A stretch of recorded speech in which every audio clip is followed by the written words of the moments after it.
Steam Next Fest featured hundreds of new demos for upcoming indie games, and I got a chance to play some of the best out there. From turn-based and real-time tactics games to city builders and dungeon crawlers, JRPGs and puzzle games, and so much more.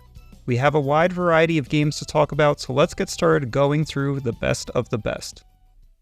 Originally an award-winning prototype developed by students and now well into development as a full-scaled game, Garde is a self-proclaimed swashbuckler comedy action game, and it's hard to argue against that description.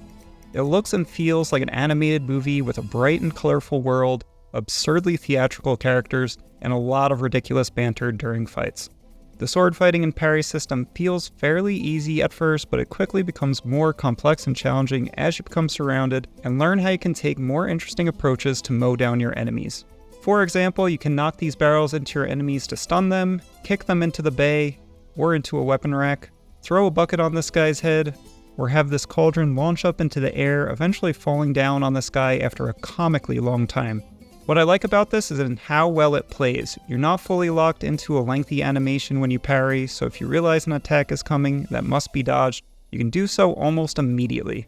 This makes for a very fluid and fun combat system. And with crates, barrels, buckets, and weapon racks littered everywhere, you're given all the tools to create your own chaotically hilarious sword fighting choreography. And it's just immediately fun to play. So keep an eye out for this one when it releases in August later this year. Oh yeah, you can pet the chicken too. Up next is SteamWorld Build, yet another genre-changing entry to the SteamWorld series. No other world is quite as good at consistently creating fun and well-polished games across so many different genres, and this one seems to be yet another hit. While this one is the first in the series to be made by The Station and not the original team, the demo shows that this studio has really nailed down the SteamWorld style and overall experience. SteamWorld Build is its own mix of genres as it takes on city building and dungeon crawling as you develop your new town by growing the population, managing resources, and actively exploring the mines below to uncover new tools, materials, and technologies. It's what makes this game a bit different from any other city builder. And these don't feel like two independent genres thrown together. They blend really well, providing one enriching experience that promises to not get too old too quickly. The demo is such a well-prepared look at the starting phases of the game and is terrific at presenting a tutorial that teaches the mechanics efficiently while giving you the freedom to build in your own way. As someone who doesn't typically play city builders, this was very approachable, but without feeling like it was holding my hand. I was locked in early and didn't want the demo to end, which is exactly the feeling you want players to walk away from with your demo as a game dev. There's no firm release date yet, but as of now, it's expected to come later this year. We've seen quite a few Paper Mario-like indie games being worked on in recent years, but no other nails the same spirit and quality quite as good as Born of Bread. So much so that I was smiling throughout my time with the demo as it brought me back to how I felt playing the Thousand Year Door. Silly characters with interactions that legitimately made me laugh out loud, and cinematic cutscenes that are as sharp as a Nintendo title. It has similar turn-based combat with timing-based inputs, partners with their own abilities inside and outside of combat, and this neat little backpack-based equipable weapon system. Everything in here is just really nostalgic feeling while staying fresh with its 2D characters set across a picturesque 3D world. From what I've seen so far, this game accomplishes exactly what it set out to do, so if you've lost faith in Nintendo to create a Paper Mario game like the ones you grew up with, and you're going to want to wishlist this one, I can't wait to see more of it myself. Next up, we have a solo-developed project that I feel is getting way overlooked for how good it really is. Lueur and the Dim Settlers is a tile-based survival, resource manager, and city builder with a looming mystery behind the dark mist surrounding the world. Your goal is to build up your settlement and survive an impending storm coming in 200 days. Now the hook for this game is really in its discovery as you experiment and learn how each tile works and how they interact with each other so you can learn how to use them more effectively.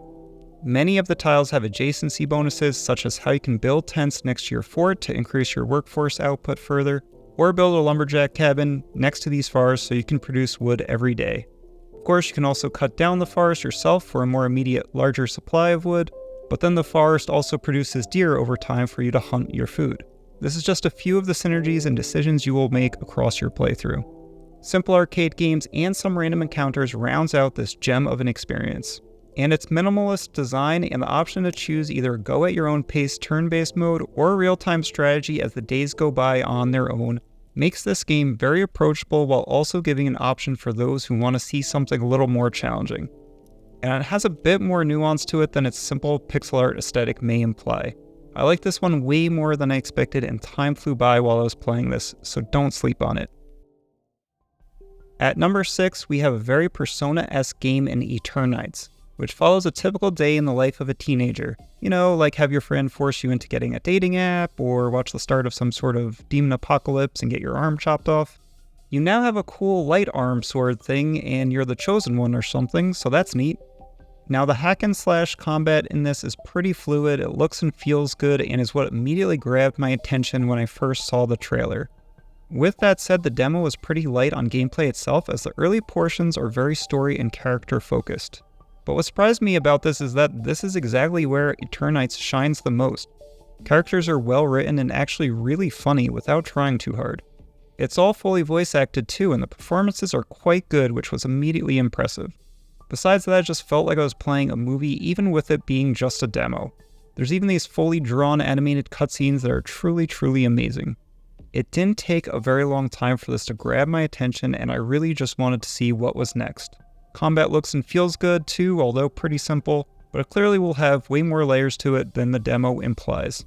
The full game is scheduled to release at the end of September, and I think we'll be seeing a lot of positive reviews for the reasons that make the demo stand out. Blitz is a card game battler and deck builder with a focus on its story across several selectable hero characters. It has extremely clean and tight pixel art, smooth animations, and it makes this one of the higher quality looking games of its type that I've ever seen. The combat is really satisfying with a lot of layers to it, leaving room for many different workable strategies, and the cards have a lot of additional functions too. These can be triggered in various ways, such as when a specific card type is played or when a card is destroyed. That can say add a card to your deck, throw a bomb into your opponent's deck, or even buff another card. The variety and nuance in the cards allow for some really unique builds. Your deck can be easily customized to alter your build as needed for a tough fight, and its mana system, which builds higher and higher each turn, makes sure battles start slow before you can start throwing out your higher strength cards. Sometimes sound strategy might require you to take damage to your hero to save a card for a more opportune moment, or even ignore the opponent's card placements entirely to try to get your own heavy damage into your opponent's hero before they can do the same. Levels are selectable from this charming hex grid map to be explored with its own rewards, shops, and story events to interact with. Throw in some extra accolades to achieve and to be rewarded for in each level, a card crafting system, equipable relics that can enhance your deck and give you new build opportunities to alter your matches even further, and you have yourself a really well-made card game that should excite fans of this genre. With heavy Stardew Valley, Pokemon, and Zelda vibes, Moonstone Island perfectly blends some of your favorite games and genres, doing so with incredible, charming pixel art and a relaxing OST to back it up. This is not just another simple cozy game, but one that has a lot of depth to it, capturing a strong feeling of adventure as you discover more and more of your own procedurally generated world with hundreds of unique islands to explore, hiding new spirits, treasures, and dungeons. The Pokemon inspiration is clear through its turn-based card battle system to defeat or tame the wild spirits inhabiting the world. Besides that, you have the very Stardew Valley features of meeting and dating the residents of Moonstone Island, farming across the seasons, fishing, crafting, and brewing potions, on top of finding caves and dungeons to explore. While the Stardew Valley influences are the most obvious representation here, Moonstone Island will still be celebrated in all the ways it differs from its main source of inspiration, as much as it will be for where it's similar. If you're looking for something new that captures that same type of spirit and addictive gameplay loop, you're going to want to stay on top of this one. The Next Fest demo featured a lot of variety in the quests and activities you can partake in, and full freedom in how you spend your time. From what I've seen so far, it's clear that the final product will be jam-packed with content, so keep an eye out for an official release date, as Moonstone Island is expected to come out later this year. Shadow Gambit: The Cursed Crew is another stealth-based real-time tactics adventure by Mimimi Games. If you've played Shadow Tactics, Blades of the Shogun, or Desperados 3, you very much know what to expect from this one. Learn your enemy routes, plan your attack, and execute them with a host of new characters with unique abilities. The game features interesting characters with all new abilities and really terrific voice acting for what will be another high-quality gem by the Mimimi team. With each successive game in this genre, the devs have only made more and more improvements to the overall experience, such as these playable single-character tutorial-esque missions and challenges to get a feel for each unique ability. The demo showcases the new features of a central hub in between missions to explore and recruit characters in any order you choose, allowing you to select your team specifically for each mission. Unlike the previous games, which were designed specifically with the set of characters you're given in each level in mind, all levels in Shadow Gambit are meant to be played with any combination of characters that you choose. Overall, the demo is really well polished with a simple starting point to help teach new players the mechanics, while simultaneously laying the groundwork for the story and world. And this one has really well presented visual effects, voice acting, and a musical score. And this is all great to see with the game coming out this August. The dev has consistently put out high quality games, and with this one being designed in the same spirit as the previous titles, there is no reason to not trust that this one will be another banger. Next up is Moving Out 2. For those unfamiliar with the series, Moving Out was an incredibly underrated moving company party game made to be in a similar vein to Overcooked. Jump through a window, throw furniture into the truck, slap your partner, all key elements in running any good moving company. With some extra objectives to unlock, replaying levels to beat the pro time, and some minigame style games to play, there's a lot of meat on the bone to keep you and your friends coming back to this game for a while. And what's really great about this game is that while it retains some of the zany aspects of Overcooked's level design, it's still not quite as chaotic, which dramatically reduces the risk of ending a cherished friendship or a long-term relationship.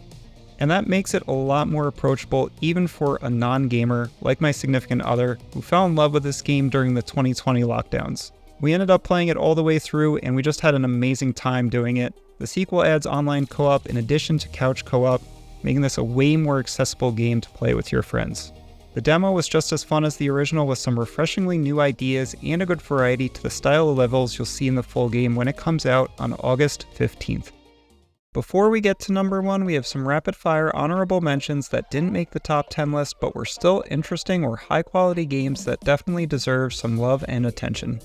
Little Kitty Big City is another cat simulator with a lot of charm and spirit that provides a very wholesome and comfy experience. It captures all the best aspects of being a cat, knocking things over and breaking them, wearing silly hats, developing your painting skills, hunting your prey, and just being an absolute jerk for no reason at all. It might not be coming until 2024, but the demo still gives a very clear vibe on how fun the final game could be. Grimoire Infested Kingdom is a top-down, turn-based tactical RPG and survival game featuring zombie-like creatures. It has some unique mechanics where you can utilize stealth and can strategically take advantage of the zombies' AI as they instantly chase a character they spot, allowing you to optimize your positions. On top of this, it gives you a lot of flexibility in how you strategize due to the numerous actions you can take with each character and in any order. Kingdom 80s is another entry in the Kingdom series, this time with a very Stranger Things-like vibe to it. It hits all the same notes as the other games in the series, so the satisfying game loop of collecting income, shoring up your school base, building your army of kids, and experimenting with various items and buildings to see all the ways you can interact with the world. It looks to be another solid entry into the series, with its unique take on a tower defense-esque adventure. And there's no need to wait for a release as it's already out now. Viewfinder allows you to take photos and distort reality to reach your next objective. It might be one of the most interesting and inventive experiences I've had, and this was all in a fairly brief demo. My jaw was constantly dropping to the floor at what I was seeing, and I was mesmerized by it. My mind was getting blown over and over again, so it feels like a sin to show too much of this. You just have to experience it for yourself. Ebby Tapes is a fairly simple game which has you exploring and interacting with the world around you to record different sounds and making some sick beats for your adoring fans.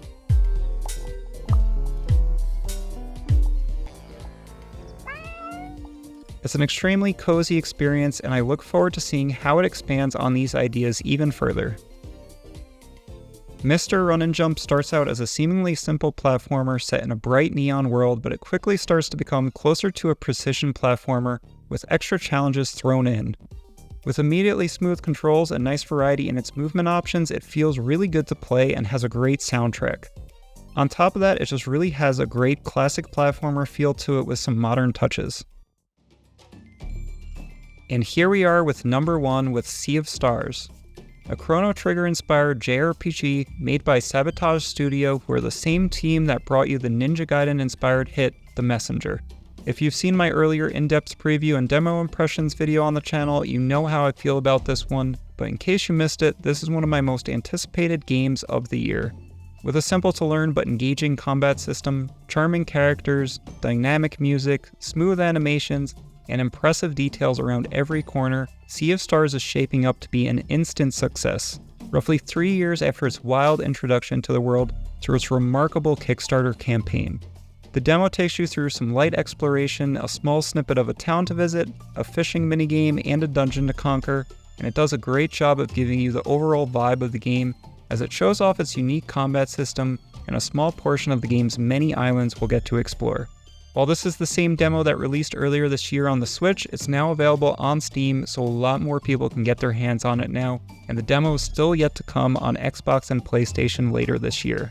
The demo has received a ton of praise, so if you haven't played it, you can still try it out ahead of the game's release. I already covered this game in great detail previously, so check out that video if you want to learn more about this one. And there's no doubt in my mind on this one, it's going to be amazing. It comes out August 29th, so the wait will soon be over. And that's my list of the best games featured during Steam Next Fest. Let me know in the comments what games you tried out during Next Fest, what was your favorite, let me know if I left out anything really good you think deserved to be on this list, and if you like seeing interesting upcoming indie games, consider subscribing and go check out one of my in-development videos. I'm Colonel Dupes, and I'll see you in the next one.